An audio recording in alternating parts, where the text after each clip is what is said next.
Da onde nasceu essa menina, Uhum. né? Que se tornou essa mulher forte, corajosa, ousada. Então, eu sou de Fortaleza, Ceará, e eu nunca tive muitas, acredite se quiser, assim, eu nunca tive muitas inseguranças comigo mesma. Então, não é que eu me amava, eu nem ligava pra moda, nem trabalhava com moda, nem gostava de moda, não tinha nada a ver com moda. Só que a minha mãe sempre foi muito segura, muito confiante, uma mulher muito forte, assim. Então, eu nunca tive isso de, não gosto do meu cabelo, não gosto do meu nariz, não gosto de. Tipo, nem ligava muito pra aparência, pra ser bem sincera. E aí, eu cresci num bairro muito. Na verdade, eu cresci ali em classe média. Aí teve uma época que a minha mãe perdeu o emprego, junto com meu padrasto. E aí, a gente teve que baixar muito o nosso padrão de vida, que já não era, né? Mas assim, a gente teve que morar num bairro muito pobre. Aí, a gente foi morar numa favela. Quando eu fui morar nessa favela, eu falo que meu caráter foi todo moldado ali. Porque eu nunca tive muitas coisas, mas ali eu me vi sem nada. Então, a minha mãe lutava pra botar ovo dentro de casa, entendeu? Quando era assim, um ovo pra quatro, pra dividir.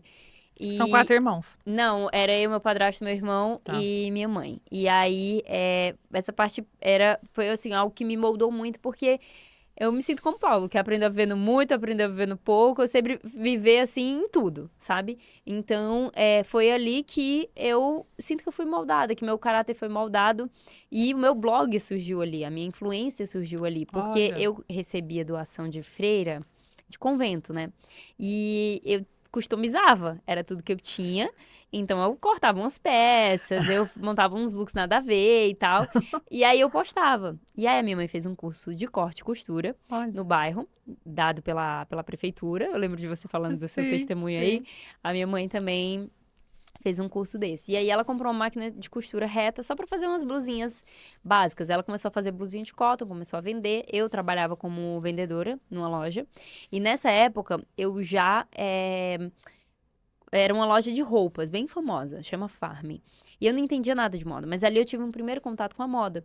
E aí eu trabalhei 3 meses, só que eu pegava, tipo, 16 ônibus por dia pra ir e pra voltar. E eu cansei, aguentei 3 meses. Chegava meia-noite, 6 horas da manhã eu tava dentro do ônibus de novo. Falei, não, mãe. Exausto. Minha mãe, sai, sai, sai. Aí eu não pagava conta, né? Tava morando com a minha mãe, assim, eu queria pagar minha faculdade na época. E aí eu saí e fui empreender com a minha mãe. Mas assim, quando eu falo empreender com a minha mãe, todo mundo pensa, ela já tinha uma empresa. Não, gente, foi assim. Minha mãe fazia umas blusinhas de cota, eu colocava num saquinho de plástico e eu queria vender. Eu sempre gostei de vender, então sabia, me dá isso aqui que eu vendo, entendeu? Eu vendo já já, vem ali. Eu gosto de vender. Hoje eu não faço mais tanto isso diretamente, mas faço indiretamente quando eu trabalho como influenciadora, né? Claro, muito. E aí eu comecei a vender as blusas da minha mãe. Aí tinha uma coisa chamada internet, que é de graça. Aí eu falei, De rapaz, por que graça. que eu não coloco na internet isso? E aí eu criei um blog era de graça, na época blogueira tinha blog.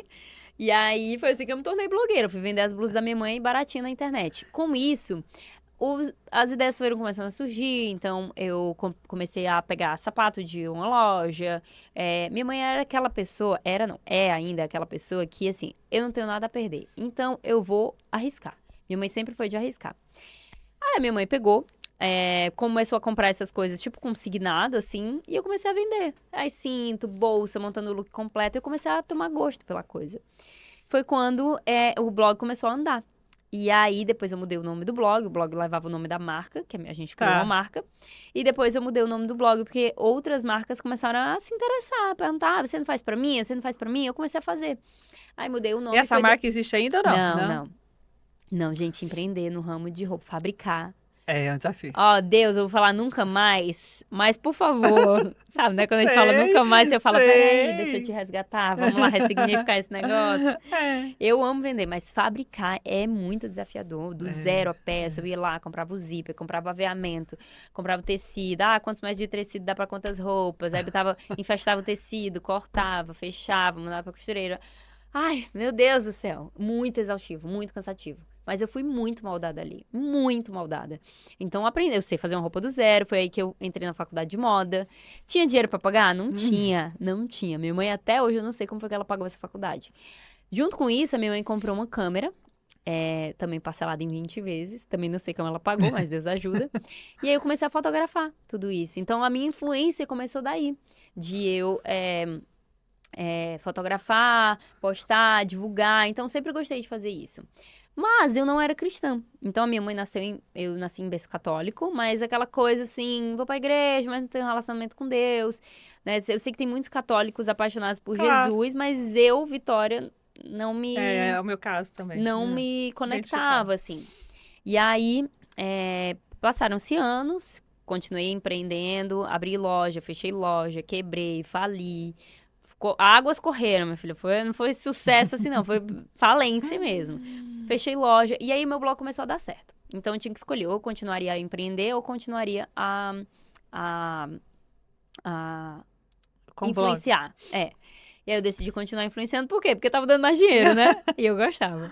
E aí, eu fechei a loja. E aí, no meio disso tudo, o Vitor, que hoje é meu marido, mas era meu namorado na época, veio trabalhar comigo e a gente começou a fazer as coisas darem certo, assim. No meio disso, no dia que eu fui morar com o Vitor, juntos, a gente juntou as escovinhas, mas a gente não era casado, não era cristão. Aí um amigo convidou a gente pra ir pra igreja.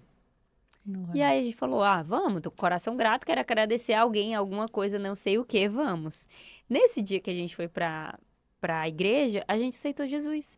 Então, No primeiro dia. no primeiro momento, era assim, o senhor tava só, sabe, já tava batendo a Sei. porta, a gente abriu e ele entrou. E aí nesse dia foi o dia da nossa conversão, dia 24 de julho, 26 de julho, e de 2016. No ano seguinte, eu casei com o Vitor, ele me pediu em casamento. A gente já tava 10 anos juntos, presta atenção, 10 anos. E aí, a gente foi morar junto ao invés de casar. Tudo errado, né? E aí, a gente, 2 meses depois, casou. Não, a gente casou 6 meses depois, 2 meses depois a gente mudou pra São Paulo. Quem é a Vitória no meio desse testemunho todo, né? Porque eu sei que a Meu sua pergunta Deus. foi: quem é a Vitória? Eu era uma menina boa. Uma menina boa, mas que ia pro inferno. Do mesmo jeito. E no meio disso tudo, o Senhor me resgatou, me chamou para ressignificar não só a minha própria vida, né? A minha identidade, quem eu sou. Eu não sou a menina que foi abandonada pelo pai, eu não sou a menina que foi morar num bairro pobre, eu não sou a menina que é influenciadora, que, né, tem seus seguidores. Não, eu sou uma filha de Deus. Essa é a minha identidade. Mas eu não cresci sabendo disso, né? Hoje eu tenho 2 filhos, eu sou mãe, e tudo que eu mais quero é que meus filhos cresçam tendo convicção de que eles são filhos de Deus. Que ele, na verdade, né, a palavra fala que todos que quiserem serão chamados filhos de Deus, né? Então isso tem que partir da gente, é uma decisão nossa, né? Mas o Senhor já pagou o preço para que nós pudéssemos nos tornar amigos de Deus. Passamos de inimigos para amigos de Deus, para sermos chamados amigos de Deus. Então hoje eu posso me definir como uma filha de Deus, uma filha que obedece. Eu só quero obedecer, sabe? Eu só quero, no fim da vida, ser encontrado uma serva boa e fiel. Foste fiel no pouco, sobre o muito te colocarei. Sim, quero isso hoje. Mas lá no final eu quero que o Senhor olhe e fale assim: eu te conheço, Vitória. Eu te conheço, eu conheço você. Você estava fazendo isso lá. Você estava me obedecendo, você estava buscando meu coração, você estava buscando me conhecer mais, você estava amando a minha palavra. Então, essa é a minha definição, sabe? Eu cresci cercada de desafios, mas a minha mãe me blindou muito disso tudo.